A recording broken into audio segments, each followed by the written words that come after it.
Hey everyone, this is यूजाद watching Alchemist Academy. So बच्चों, last video में हम लोगों ने डिस्कस किया था मेटाबॉलिज्म, उससे पहले हम लोगों ने डिस्कस किया था रिप्रोडक्शन, और उससे भी पहले हम लोगों ने ग्रोथ और बाकी सारी चीजें डिस्कस करी थी। आज की वीडियो में हम स्पेशली डिस्कस करेंगे कॉन्शियसनेस क्या होती है, इसके बारे में डिस्कस करने वाले हैं।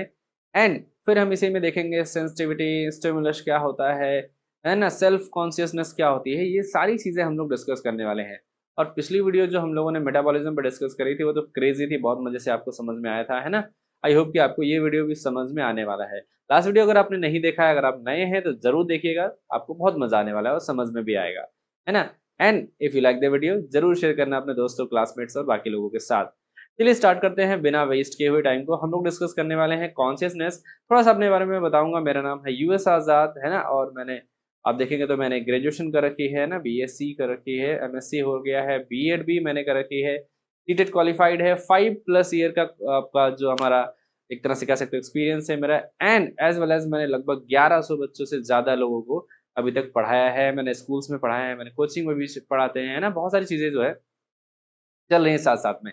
और आपके लिए फिर मैं यहाँ पे आ गया हूँ पढ़ाने आप सभी को, ज्यादा से ज्यादा बच्चों को कनेक्ट करने के लिए, ताकि मैं बहुत ज्यादा लोगों तक पहुंच पाऊँ और अपना जो नॉलेज है थोड़ा बहुत वो मैं सबको शेयर करूं और आपसे थोड़ा बहुत प्यार मैं पालूं, है ना। चलिए स्टार्ट करते हैं अगला वीडियो, मतलब अगला टॉपिक जो हम लोग डिस्कस करने वाले हैं। बहुत हो गया अपने बारे में। एंड हम लोगों ने मेटाबॉलिज्म डिस्कस करी थी, हम डिस्कस करने वाले हैं कॉन्शियसनेस। ठीक है, चलिए डिस्कस करते हैं। इसको समझते हैं थोड़ा सा पहले, फिर हम लाइनों पे आते हैं, क्योंकि ये लाइनें हम लोग समझते हैं लाइन बाय लाइन ही समझते आ रहे हैं अभी तक, है ना। पहले थोड़ा सा हम डिस्कस करेंगे इसके बारे में, एंड देन आफ्टर फिर लाइनों पे चलेंगे ताकि आपको लाइनें एकदम से समझ में आ जाए। ठीक है, तो हम समझने वाले हैं कॉन्शियसनेस के बारे में। है क्या ये, एक्चुअल में कॉन्शियसनेस होती क्या है ना। जैसे फॉर एग्जांपल की अगर हम बात करें, जैसे बहुत ज़्यादा जब हम लोग दौड़ रहे होते हैं, चल रहे होते हैं, या फिर फिजिकल एक्सरसाइज कर रहे होते हैं, तो हमारे बॉडी का टेम्परेचर रेज कर जाता है ना। तो हमें उसे महसूस करते हैं, हम उसको क्या करते हैं, महसूस करते हैं। हमें पता चल जाता है कि हमें अब क्या करना है, काम डाउन होना है, रिलैक्स होना है, ताकि हमारे बॉडी का टेम्परेचर कम हो जाए, स्लो डाउन हो जाए ना।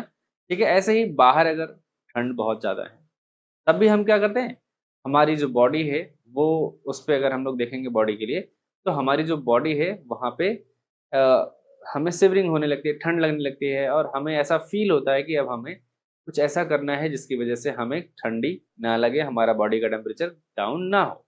ठीक है, ये तो टेम्परेचर की सिंपल से बात हो गई। कोई भी चेंज सराउंडिंग में अगर होता है, फॉर एग्जांपल जैसे मान के चलो कि बाइक, सामने से बाइक आ रही है और एकदम से आपके बगल से निकल गई। भले ही आपको उसने टच नहीं किया, बट आपके बगल से निकल गई, तो आप एकदम से ऐसे हो जाते हो ना, अरे क्या हो गया।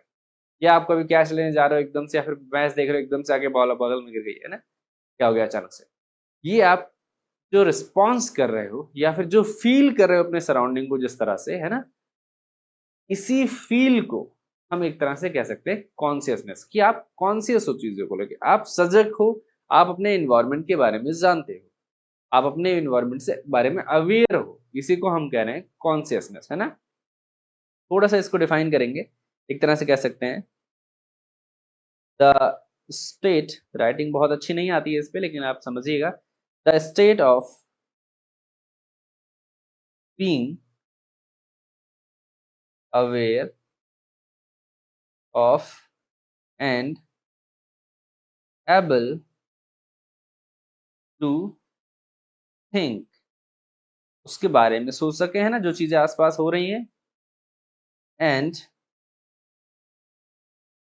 परसीव, थोड़ा सा यहाँ पे चेंज करेंगे स्पेलिंग,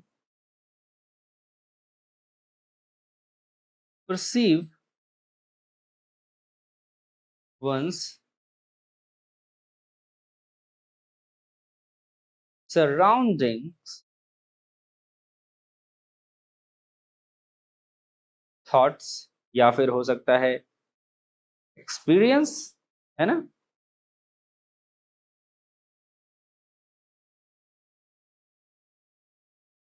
ठीक है, मतलब ये है, कहने का मतलब ये है कि जो आप, मतलब आप इस तरह से अवेयर हो, इस तरह से एबल हो कि अपने आसपास हो रहे बदलाव को महसूस कर सको, अपने जो एक्सपीरियंस है उनके आधार पे आप रिस्पॉन्स कर सको, आप उस पे विचार कर सको कि क्या मुझे बोलना है, क्या कहना है, कैसे रिएक्ट करना है, ये सारी चीज़ें जो होंगी, यही कहलाएँगी टुगेदर ये सब मतलब कॉन्स्टिट्यूट करेंगे आपके कॉन्शियसनेस, ठीक है?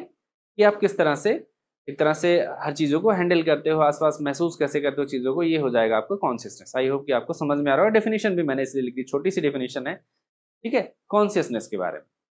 तो आपको अब समझ में आ रहा होगा कॉन्शियसनेस क्या होती है, थोड़ा बहुत आपको आइडिया लग गया होगा।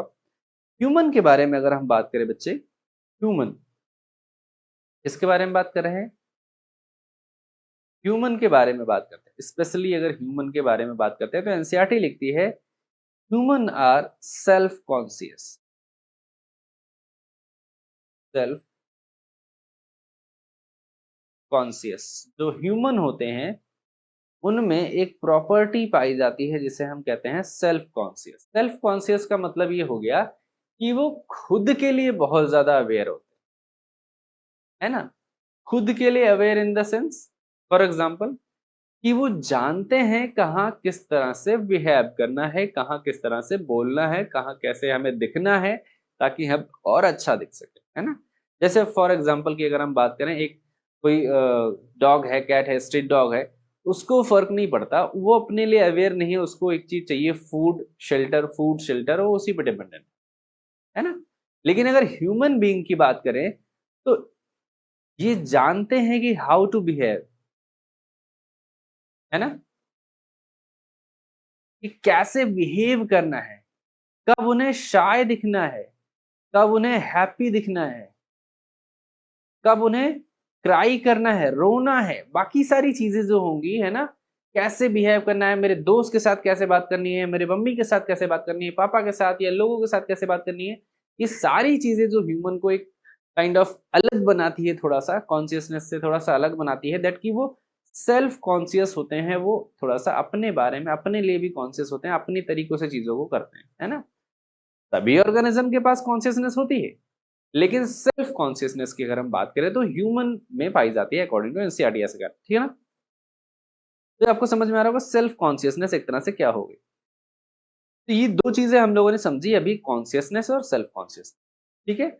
अभी थोड़ा-सा हम समझेंगे कि हम जब किसी सराउंडिंग को, जैसे यहाँ पे मैं थोड़ा-सा देख लेता हूँ यहाँ पे। हमने लिखा है कि हम सराउंडिंग के हो रहे बदलाव या सराउंडिंग से अवेयर होते हैं, उस चीज़ों को समझते हैं और उसके अकॉर्डिंग एबल टू रिस्पॉन्स, है ना? Able to think, able to perceive चीज़ें, है ना? तो ये जो चीज़ें हैं, इसमें एक नया टर्म ऐड हो जाता है, इसकी हम बात करते हैं सेंसिटिविटी। इसी से रिलेटेड है एक सेंसिटिविटी। क्या है बेटा? सेंसिटिविटी। अब ये सेंसिटिविटी क्या है? सेंसिटिविटी को समझते हैं। जैसे ये मतलब कॉन्शियसनेस जैसा ही है, कॉन्शियसनेस के अंदर समझ लो एक छोटा-सा सिचुएशन है। सेंसिटिविटी का मतलब जैसे मैंने जैसे टच किया, तो मेरी बॉडी ने रिएक्ट किया उसके रिगार्डिंग, है ना? तो जो रिएक्शन है, जिसकी वजह से आ रहा है, वो हमारे अंदर है सेंसिटिविटी। इसे हमने बोला सेंसिटिविटी एक तरह से, ठीक है? कह सकते हो द रिएक्शन और रिस्पॉन्स, द रिएक्शन और रिस्पॉन्स इन, सॉरी, यहाँ पे थोड़ा-सा चेंज करेंगे, क्योंकि इधर दिख भी नहीं रहा होगा आपको, मैं थोड़ा इधर लिख देता हूँ। बाय लिविंग ऑर्गेनिजम्स, किसके द्वारा? लिविंग ऑर्गेनिज्म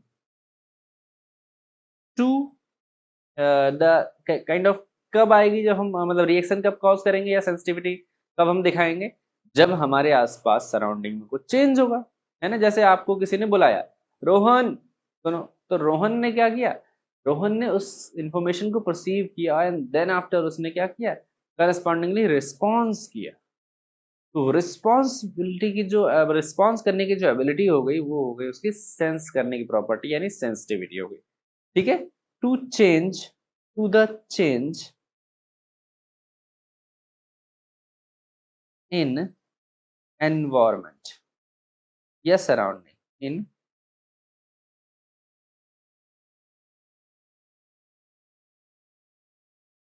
और सराउंडिंग, इसे हम कह रहे हैं सेंसिटिविटी। क्या कह रहे हैं बेटा? सेंसिटिविटी कह रहे हैं। आई होप कि आपको ये बात क्लियर होगी, है ना? ठीक है, कुछ तो हो गया लैपटॉप एकदम से ब्लिंक कर गया चलो अभी देखेंगे उसको। तो ये हो गई सेंसिटिविटी, ठीक है। अब सेंसिटिविटी तो हमें रिस्पॉन्स करने की जो एबिलिटी है उसको हम कह रहे हैं एक तरह से, है ना। अब यहाँ पे अगर हम बात करें कि सेंसिटिविटी जो हम दिखा रहे हैं वो किस चीज के प्रति दिखा रहे हैं, क्या ऐसा हो रहा है जिसके प्रति सेंसिटिविटी दिखा रहे हैं, तो हमने कहा जो हमारे आसपास चेंज हो रहा है, इसको मैं इरेज कर रहा हूँ अभी थोड़ी देर के लिए, है ना। यहाँ ऊपर कुछ और चीजें डिस्कस करेंगे। तो हमारे आसपास क्या हो रहा है, जो चेंज हो रहा है इन्वायरमेंट में उसके प्रति सेंसिटिविटी दिखाई जा रही है ना। जो चेंज हो रहा है, ठीक है। तो उस चेंज को हमने यहाँ पे एनसीईआरटी ने एक टर्म दे दिया है, स्टिमुलस। सिंगुलर इसका वर्ड है, मतलब सिंगुलर का मतलब होता है स्टिमुलस, मतलब स्टिमुलस का मतलब है सिंगुलर लिखा हुआ है, और स्टिमुलाई है तो मतलब प्लूरल वर्ड है, ठीक है। तो स्टिमुलस क्या हुआ है? स्टिमुलस का मतलब, जैसे मैंने कहा कि सराउंडिंग में टेम्परेचर रेज हो गया, तो टेम्परेचर रेज होने की वजह से हमने रिस्पॉन्स किया उसके अकॉर्डिंग, सेंसिटिविटी दिखाई उसके अकॉर्डिंग। तो वो जो रिस्पॉन्स हमने किया वो टेम्परेचर रेज होने की वजह से किया। तो वो जो रेज होना है, एक प्रॉपर्टी जो वहां दिख रही है हमें जिसकी वजह से हमने रिस्पॉन्स किया है, वो हमारे लिए कॉज बन जाएगा एक तरह से, स्टिमुलस बन जाएगा। क्या बन जाएगा? स्टिमुलस बन जाएगा या स्टिमुलाई बन जाएगी, है ना। ठीक है। तो वही कहेंगे, एनी चेंज इन सराउंडिंग, कोई भी चेंज जो है वो सराउंडिंग में हो रहा है, that causes organism to response, है ना। कोई भी आसपास के एरिया में जो भी कॉज हो रहा है जिसकी वजह से ऑर्गेनिज्म रिस्पॉन्ड कर रहा है, उसी कॉज को हम कह रहे हैं स्टिमुलस, ठीक है। उसी कॉज को क्या कह रहे हैं बेटा? स्टिमुलस कह रहे हैं। और stimulus can be of two type, मैं जल्दी से इसको सम अप कर दूं। ये दो तरह का हो सकता है, ये इंटरनल हो सकता है, ये एक्सटर्नल स्टिमुलाई भी हो सकता है। एक्सटर्नल, ठीक है। आई होप यहाँ पे आपको स्पेलिंग सही सही लग रही होगी, एक्सटर्नल, ठीक है ना।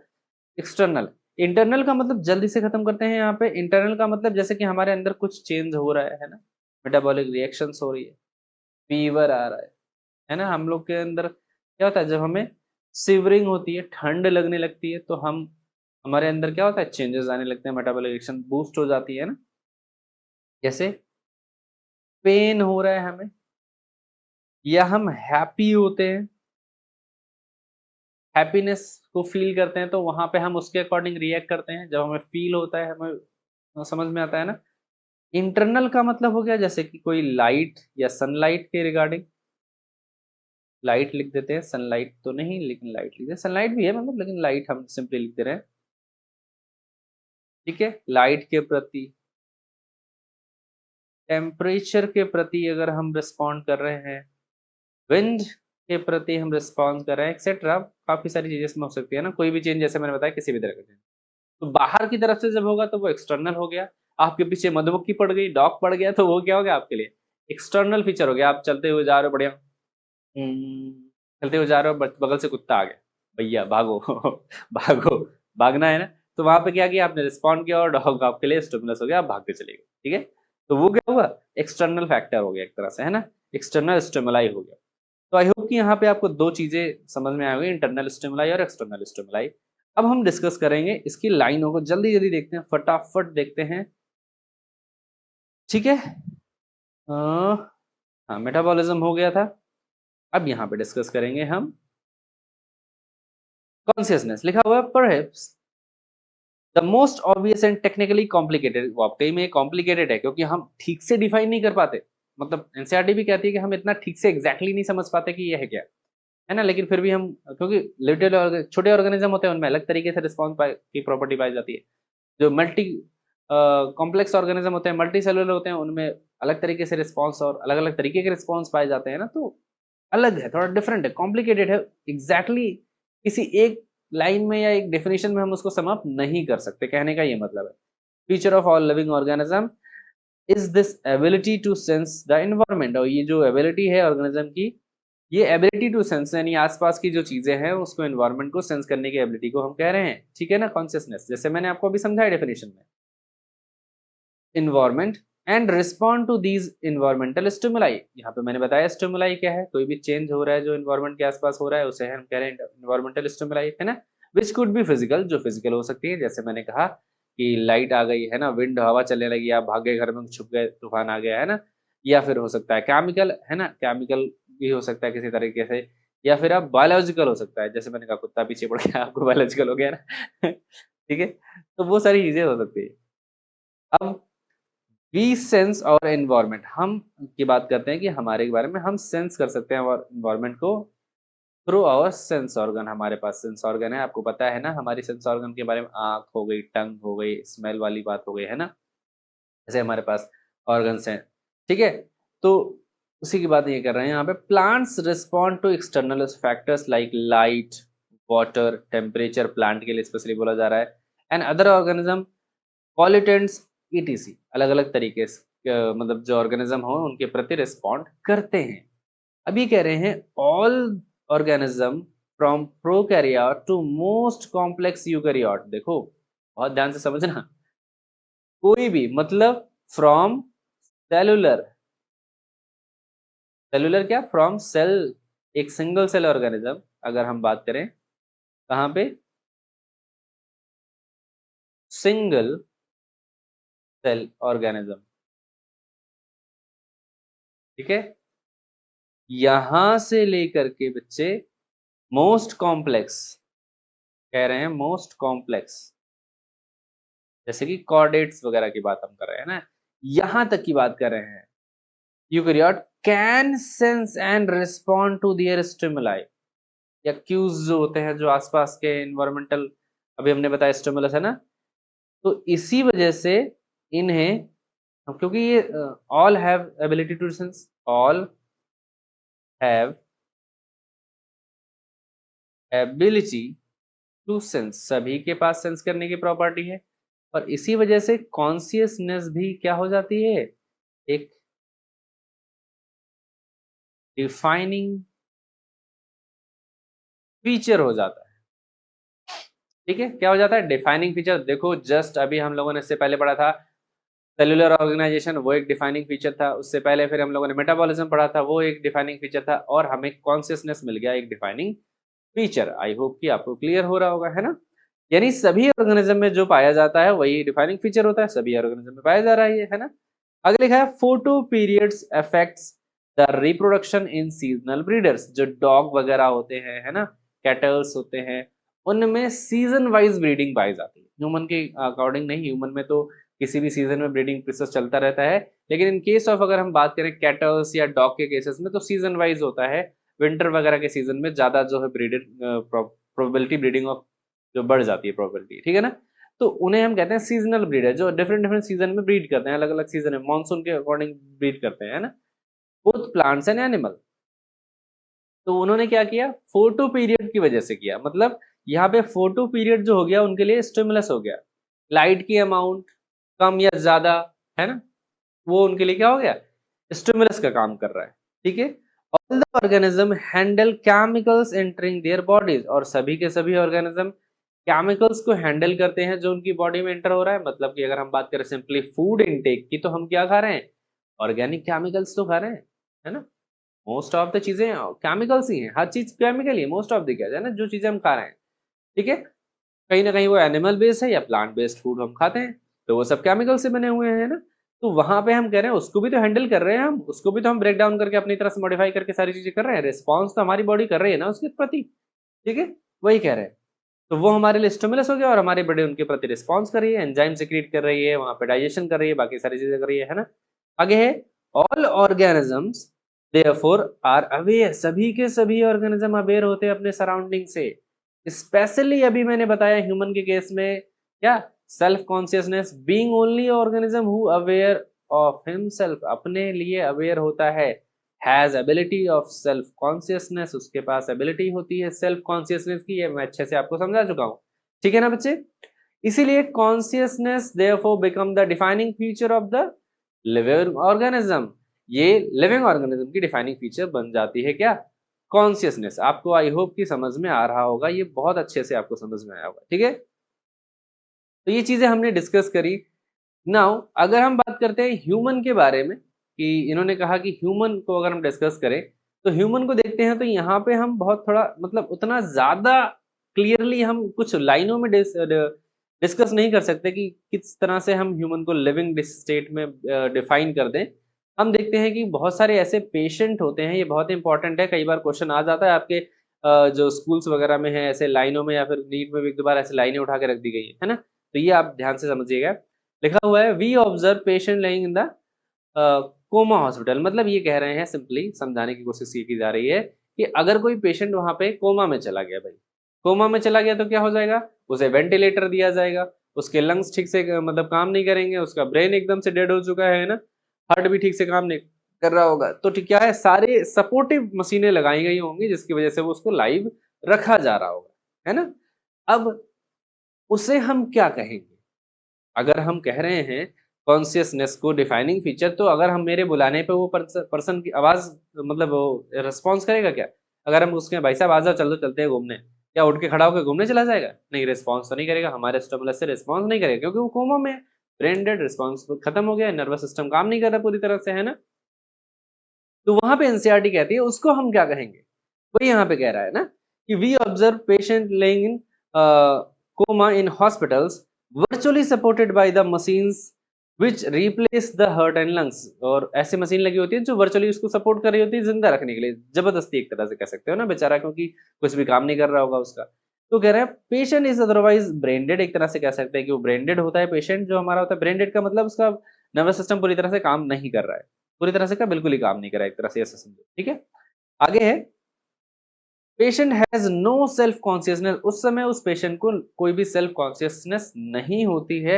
Are such patient who never come back to normal life living और डेड, मतलब ऐसे पेशेंट जो हो सकता है कि कभी भी नॉर्मल लाइफ में नहीं आ सकते, तो उन्हें हम क्या कहेंगे, लिविंग कहेंगे या डेड कहेंगे, ठीक है। और इस पेशेंट को एग्जाम्पल रखते हुए क्या हम कॉन्शियसनेस को कह सकते हैं कि वो डिफाइनिंग फीचर है, क्योंकि कॉन्शियसनेस में हमने देखा कि वो कोई भी ऑर्गेनिज्म रिस्पॉन्ड कर सकता है, फील कर सकता है अपने आसपास को, जबकि कोमा वाला पेशेंट तो ऐसा कर ही नहीं पा रहा है ना।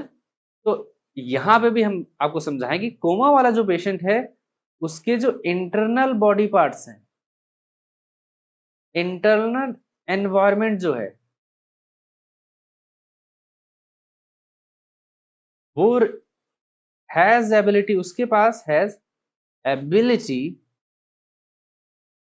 To response. मेरी बात समझिए आप, कि उसके बॉडी के अंदर जो सेल्स हैं वो कोई दवा मेडिसिन उसको दी जा रही होगी तो रिस्पॉन्स कर रहा है ना, कुछ दवा या कुछ फूड उसके अंदर पाइप से डाला जा रहा होगा, ग्लूकोज या जो भी सलाइन वाटर वगैरह उसको ड्रिप लगाई जा रही होगी, उसके प्रति उसकी बॉडी रिस्पॉन्स करे ना इंटरनली।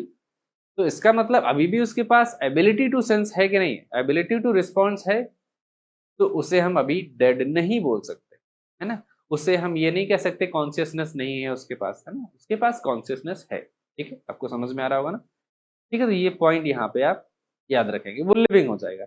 आगे बता रहे हैं भैया जी कि in higher classes you will come to know that all living phenomena, sorry हाँ, phenomena are due to the underlying interactions, मतलब ये कह रहे हैं कि आगे की क्लासेस में आप पढ़ोगे कि जितने भी लिविंग फिनोमेनाज होते हैं वो कुछ स्पेसिफिक इंटरेक्शन की वजह से होते हैं, डिफरेंट टिश्यूज के बीच में, डिफरेंट ऑर्गन्स के बीच में, डिफरेंट ऑर्गन सिस्टम के बीच में, है ना, डिफरेंट केमिकल के इंटरेक्शन के बीच में बहुत सारे फिनोमेना जो है परफॉर्म किए जाते हैं।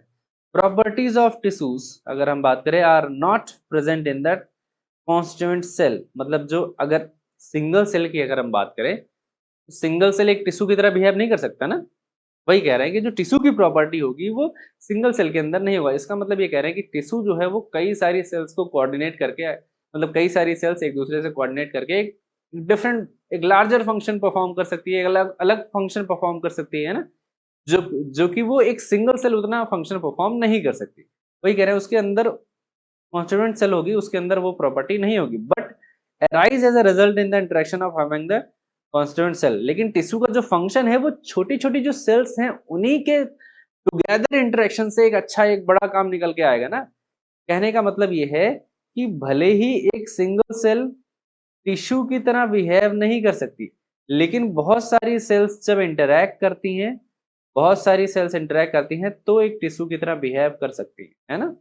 समझ रहे हैं ना? और वो टिश्यू की प्रॉपर्टी शो करती है। वही यहाँ पे छोटा-सा इन्होंने दिया है। यानी कहने का मतलब ये यही फिनोमेना बताने की ऊपर वाली कोशिश कर रहे हैं, लाइनों को जस्टिफाई कर रहे हैं कि किस तरह से इंटरैक्ट करके डिफरेंट डिफरेंट जो फिनोमेनाज़ है वो हमें लिविंग ऑर्गेनिज्म में देखने को मिलेंगे आगे चल के। जैसे हम मस्कुलर सिस्टम पढ़ेंगे, हम लोग पढ़ेंगे सेल्स, टिश्यूज़ के बारे में पढ़ेंगे हम लोग डिफरेंट डिफरेंट, है ना? तो ये सारी चीज़ें हम वहाँ ध्यान से पढ़ेंगे उसको। आगे लिखा है similarly properties of cellular organelles. अगर हम बात करें जो सेल के अंदर छोटे-छोटे पार्ट्स पाए जाते हैं, ऑर्गेनल्स पाए जाते हैं, जैसे माइटोकॉन्ड्रिया हो गया, क्लोरोप्लास्ट हो गया, आपका एंडोप्लाज्म रेटिकुलम हो गया, गोल्गी कॉम्प्लेक्स है, उनकी बात करें, are not present in the molecular constituent. किसी मॉलिक्यूल के कॉन्स्टिट्यूएंट में नहीं पाए जाते, मतलब जो ऑर्गेनल होगा उसके मॉलिक्यूलर कॉन्स्टिट्यूएंट में तो नहीं होगा ना, but arise as a result of interaction of among the molecular component comparison to the cell organelle. ये वही सिंपल सा जो ऊपर वाली लाइन है उसी को थोड़ा सा नीचे वाली लाइन में भी वैसा ही बोलने की कोशिश की जा रही है। ध्यान से जरा देखेंगे आप इसे। ये कह रहे हैं कि जो प्रॉपर्टीज है सेलुलर ऑर्गेनिज्म ऑर्गेनल्स की, यानी जैसे मान लो माइटोकॉन्ड्रिया की जो प्रॉपर्टी है वो क्या किसी उसके माइटोकॉन्ड्रिया के अंदर पाए जाने वाले किसी फॉस्फोलिपिड या किसी प्रोटीन के अंदर वही प्रॉपर्टी होगी जो पूरे माइटोकॉन्ड्रिया में पाई जा रही है? नहीं, ऐसा तो नहीं होगा ना। लेकिन पूरे माइटोकॉन्ड्रिया की जो प्रॉपर्टी है वो सभी लिपिड और फॉस्फोलिपिड प्रोटीन मिलके जो उसके मेम्ब्रेन में पाई जा रही हैं वो बना रही हैं, और वही सब मिलके माइटोकॉन्ड्रिया का एक स्पेशल फीचर जो है वो जनरेट कर रहे हैं। वही यहाँ पे कह रहे हैं बट एराइज, यानी जो माइटोकॉन्ड्रिया की अपनी प्रॉपर्टी है, arise as a result in the interaction of among molecular component, यानी जो उसके अंदर कंपोनेंट पाए जा रहे हैं प्रोटीन, लिपिड, कार्बोहाइड्रेट, उसके इंटरेक्शन से वो प्रॉपर्टी अराइज हो रही है किसी भी लिविंग ऑर्गेनिज्म के अंदर, है ना?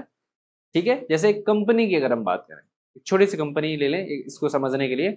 जैसे एक कंपनी है मान लो, है ना, आपने एक कंपनी कोई एक खोली, ठीक है। उस एक कंपनी में अगर हम बात करें 50 या 500 लोग काम कर रहे होते हैं, तो 500 लोग अगर हम सारा काम देखते हैं तो हम क्या कहेंगे, 500 के 500 लोग जो है वो एक पार्टिकुलर समझ लो एक सेक्शन है वहां पे जो प्रोडक्शन का काम कर रहा है 500 लोगों का।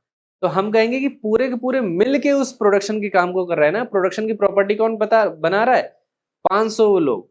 उनमें से कोई एक जो है वो अकेले प्रोडक्शन वाला काम तो नहीं कर सकता पूरी तरह से, है ना? या उसकी प्रॉपर्टी शो नहीं कर सकता जो 500 लोग शो कर रहे थे पूरा मिल के, ठीक है। तो इसलिए हम कह रहे हैं कि जो 500 लोगों की प्रॉपर्टी है वो अकेले एक पर्सन शो नहीं कर रहा है। यानी जो माइटोकॉन्ड्रिया की प्रॉपर्टी है उसके अंदर पाए जाने वाला फॉस्फोलिपिड पूरी तरह से शो नहीं करेगा, लेकिन ऐसे एक एक करके 500 लोग उस 500 लोग के बराबर होके उस प्रोडक्शन को प्रॉपर्टी को शो कर रहे हैं, ठीक है। तो इसी तरह से ऐसे फॉस्फोलिपिड, कार्बोहाइड्रेट या माइटोकॉन्ड्रिया के जो कॉन्स्टिट्यूएंट पार्टिकल हैं वो सब मिल के क्या कर रहे हैं, आपके माइटोकॉन्ड्रिया का एक फीचर बड़ा सा बना रहे हैं। जो माइटोकॉन्ड्रिया अपना काम करता है उसके फीचर को वो डिनोट कर रहे हैं, एक तरह से एक्सप्रेस कर रहे हैं, ठीक है। आई होप को आपको कंफ्यूज मत होना, यहाँ पे बहुत अच्छी सी लाइन थी यहाँ पे थी, लिखा है these interaction result in the emergent property of higher level of organisation. और यही सारी जो इंटरेक्शंस है यही आगे चल के हायर लेवल ऑफ ऑर्गेनाइजेशन को कह सकते हो बनाएंगे और उसमें पाई जाएंगे, ठीक है, बहुत बेहतर तरीके से। आगे लिखा है this phenomena is truly hierarchical of the organisational complexity of all level of organism. मतलब ये जो कॉम्प्लेक्सिटी हम देख रहे हैं या फिनोमेना देख रहे हैं, इंटरेक्शन देख रहे हैं, धीरे धीरे हम हायरार्कियल लेवल से समझेंगे, एक तरह से कह सकते हो। जैसे टिश्यू लेवल में अलग तरीके का इंटरेक्शन पाया जाएगा, फिर हम देखेंगे ऑर्गन लेवल का अलग इंटरेक्शन होगा, फिर हम देखेंगे ऑर्गन सिस्टम लेवल का अलग होगा, सबका अलग अलग देखा जाएगा। तो एक हायरार्कियल ऑर्गेनाइजेशनल कॉम्प्लेक्सिटी देखने को मिलेगी हमें हर लेवल में, अलग अलग लेवल में, है ना। जैसे हम सेल्स में देखेंगे, जब हम सिंगल सेल ऑर्गेनिज्म की बात करेंगे तो उसमें केवल एक सेल होगी, उसमें छोटे छोटे मॉलिक्यूल्स होंगे, उसके अपने अंदर साइटोप्लाज्म है ना, उसके अंदर ऑर्गेनल्स होंगे, तो वहां पे इंटरेक्शन कुछ अलग होगा। लेकिन जैसे हम जाएंगे टिश्यू लेवल पे, वहां पे इंटरेक्शन कुछ अलग होगा, एक अलग हायरार्कियल सिस्टम देखने को मिलेगा वहां पे, ठीक है। तो ये कहने की कोशिश की जा रही है। फिर आगे बात की जा रही है बेटा, we can say that living organisms are self replicating. अब यहाँ पे देखो डिफाइन किया गया है, यहाँ पे क्या है, एक तरह से डिफिनीशन दी जा रही है किसकी, लिविंग ऑर्गेनिज्म की। क्या दी जा रही है, that living organism are self replicating. क्या है भैया? सेल्फ रेप्लिकेटिंग है। यानी एक लिविंग ऑर्गेनिज्म की अगर हम बात करें तो एनसीईआरटी कहती है लिविंग ऑर्गेनिज्म जो है बच्चे वो क्या है? पहला सेल्फ रेप्लिकेटिंग, ठीक है, सेल्फ रेप्लिकेटिंग है। दूसरा क्या है? इवॉल्विंग, मतलब वो इवॉल्व हो सकते हैं। ठीक है बच्चे, ये इवॉल्विंग यानी इवॉल्व कर सकते हैं, इवॉल्व होंगे। And self regulatory, self regulating, कैसे होंगे ये? सेल्फ रेगुलेटिंग होंगे, मतलब अपने अंदर की चीजें या खुद से ही वो रेगुलेट कर सकते हैं। सेल्फ रेगुलेशन की प्रॉपर्टी पाई जा रही है। ठीक है, इंटरैक्टिव सिस्टम, क्या हो रहा है? Self regulating interactive, interactive system पाया जा रहा है, और जिसकी वजह से they have ability to response. क्या है भैया? Ability to response. ठीक है, उनके पास एबिलिटी है रिस्पॉन्स करने की। तो ये फीचर मिल के जनरल फीचर्स हैं जो बनाते हैं किसी भी लिविंग ऑर्गेनिज्म को। मतलब लिविंग ऑर्गेनिज्म में क्या हो सकता है? सेल्फ रेप्लिकेटिंग होंगी, रेप्लिकेट करके अपने जैसे ही प्रोजेनी बनाएंगे, इवॉल्व करेंगे। सेल्फ रेगुलेटिंग इंटरेक्टिव सिस्टम होगा, जैसे साइटोप्लाज्म या प्रोटोप्लाज्म की बात कर रहे हैं हम लोग, है ना। एबिलिटी टू सेंस, और उनके अंदर कॉन्शियसनेस की प्रॉपर्टी पाई जाएगी। ठीक है, तो आई होप कि आपको समझ में आ रहा होगा। काफी अच्छे से एनसीईआरटी ने इसको डिफाइन कर दिया है। ये बहुत ही इंपॉर्टेंट है, इसको स्टार मार्क कर लीजिए 2-4 बार, है ना, और अच्छे से इसको मार्क करके रखिएगा, याद करके। ठीक है, आगे है बायोलॉजी। अब बायोलॉजी के बारे में थोड़ा सा बोला गया है कि biology is the story of life on earth, है ना। ये बहुत ही सिंपल सी डिफिनेशन है। अगर बायोलॉजी के बारे में पूछे, है बायोलॉजी क्या है भाई, तो क्या है? Biology is a life of, है ना, किसकी है? Life, sorry, biology is the story of life on earth है। ठीक है, तो biology is the story of evolution कह सकते हैं, ऑफ लिविंग ऑर्गेनिज्म ऑन अर्थ। ठीक है, ऑल लिविंग ऑर्गेनिज्म, सभी के सभी लिविंग ऑर्गेनिज्म, चाहे वो प्रेजेंट के हो, चाहे पास्ट के हो, चाहे फ्यूचर में आने वाले हो, are linked to one another, एक दूसरे से लिंक्ड होंगे कहीं ना कहीं से, by sharing common genetic material, क्योंकि सभी के सभी किसी ना किसी तरह से कॉमन जेनेटिक मटेरियल को शेयर कर रहे हैं। But to varying degree, but उनके पास जो एक तरह से कह सकते हो हैव डिफरेंसेस, उनके पास डिफरेंसेस भी हैं, उनके पास जेनेटिक मटेरियल में थोड़े बहुत डिफरेंसेस भी हैं, जिसकी वजह से उन्हें वेरिएशन देखने को मिलते हैं। ठीक है, तो ये रहा हमारा पूरा कॉन्शियसनेस वाला पैराग्राफ। अगले बारे में हम लोग डाइवर्सिटी के बारे में डिस्कस करेंगे। देखो यहाँ से चीजें थोड़ी हटके भी थी, कॉन्शियसनेस और सेंसिटिविटी से अलग भी थी, लेकिन आपको ओवरऑल जो एक्सपीरियंस मिला होगा वो काफी अच्छा मिला होगा, काफी सारी चीजें समझ में आएंगी। ये जो 2-3 लाइनें लास्ट में थी कि बायोलॉजी क्या है, biology is the story of life on earth, biology is the story of evolution of living organism, है ना, ये आप अंडरलाइन करके अच्छे से रखिएगा। और ये भी समझ के रखिएगा कि जो लिविंग ऑर्गेनिज्म है, चाहे वो प्रेजेंट के हैं, पास्ट के हैं, फ्यूचर के हैं, वो कहीं ना कहीं जेनेटिक मटेरियल से लिंक्ड होंगे ही, जो कि 2 तरीके से अभी हमारे पास है, एक डीएनए के फॉर्म में और एक आरएनए के फॉर्म में। जो लोअर ऑर्गेनिज्म है, वायरसेस वगैरह, उनमें आरएनए पाया जाता है। जो हायर ऑर्गेनिज्म है उनमें क्या है? डीएनए पाया जाता है। ठीक है, तो आई होप कि यहाँ तक आपको बहुत अच्छे से समझ में आया होगा। मैं इसको रिवाइज नहीं कराऊंगा क्योंकि काफी बड़ा वीडियो हो गया है, एक बार क्विकली हम देखेंगे। तो यहाँ पे हम लोगों ने समझा था, हाँ, यहाँ पे हम लोगों ने कॉन्शियसनेस के बारे में सारा पैराग्राफ पूरा पढ़ लिया था, है ना, अच्छे से समझ लिया था। इसके बाद हम लोगों ने डिस्कस किया थोड़ा, यहाँ पे मैंने अलग तरीके से आपको समझाया कि स्टिमुलस क्या होता है, एक्सटर्नल स्टिमुलाई क्या होती है, एक्सटर्नल क्या होती है, सेंसिटिविटी क्या होती है, ये सारी चीजें। एंड फिर हम लोगों ने दूसरा पैराग्राफ पढ़ा जहाँ पे हम लोगों ने देखा कि ह्यूमन बींग्स जो होते हैं वो थोड़ा डिफिकल्ट होते हैं उनमें लिविंग स्टेट को डिफाइन करना, है ना, क्योंकि हम कुछ लाइनों में हम उसे डिफाइन नहीं कर सकते। और कुछ ऐसी कंडीशन आती है जहाँ पे हम ये एग्जैक्टली नहीं कह सकते कि पर्सन लिविंग है या डेड है, जैसे कोमा वाला पेशेंट का एग्जाम्पल हम लोगों ने लिया था। ठीक है, फिर हम लोगों ने देखा कि इंटरेक्शन होते हैं डिफरेंट डिफरेंट, और उसकी वजह से अलग अलग तरह के फिनोमेना देखने को मिलते हैं। फॉर एग्जाम्पल जैसे हम लोगों ने देखा कि जो बायोमोलिक्यूल है वो इंटरेक्ट करके कहीं ना कहीं एक सेलुलर ऑर्गेनल बना रहे हैं, और फिर वो सेलुलर ऑर्गेनल एक तरह से आगे चल के कोई नया फंक्शन जो है परफॉर्म कर रहा है। ठीक है, जैसे मैंने कंपनी वाला एग्जांपल अभी दिया था वो वाला।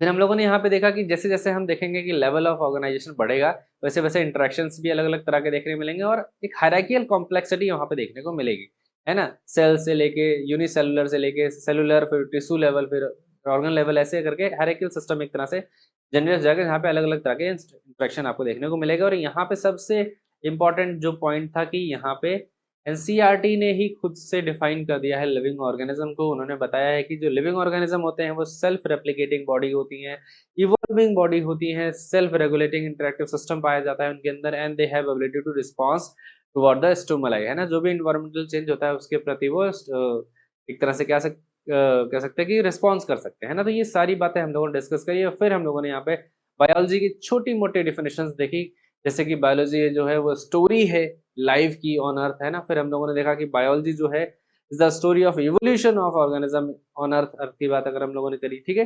फिर हम लोगों ने देखा चाहे जो भी ऑर्गेनिज्म हो, चाहे वो फ्यूचर के थे मतलब होंगे, या पास्ट के थे, या फिर प्रेजेंट में जो हैं, वो सभी ना कहीं से इंटरलिंक्ड है। हम और आप एक दूसरे से इंटरलिंक्ड है by sharing a common genetic material, जो हमारे में क्या है, डीएनए के केस में पाया जाता है, डीएनए पाया जाता है। और इनमें सिमिलरिटी मतलब है तो common genetic material, but we have variability, हमारे पास वेरिएबिलिटी है, क्योंकि डीएनए है वो जो लगातार इवॉल्व होता रहा है और उसमें वेरिएशंस आते रहे हैं, इसकी वजह से वेरिएबिलिटी आ गई है। तो वही यहाँ पे है कि हमारे पास वेरिंग डिग्री होने की वजह से अलग अलग थोड़ा सा हम दिखाई देने लगते हैं, ठीक है। आगे हायर क्लासेस में हम और अच्छे से पढ़ेंगे इसके बारे में, बहुत बेहतर तरीके से डीएनए वगैरह के बारे में। अगली क्लास में हम डिस्कस करेंगे डाइवर्सिटी के बारे में बच्चे। तो आई होप कि आपको समझ में आया होगा, मजा आया होगा। अगर आपको कुछ समझ में नहीं आया, कुछ आपको मिस लग रहा है, तो आप कमेंट करके बताइएगा, हम लोग उसको फिर से पूरा करेंगे। तो चलिए मिलते हैं नेक्स्ट वीडियो में। Till then keep smiling and keep learning.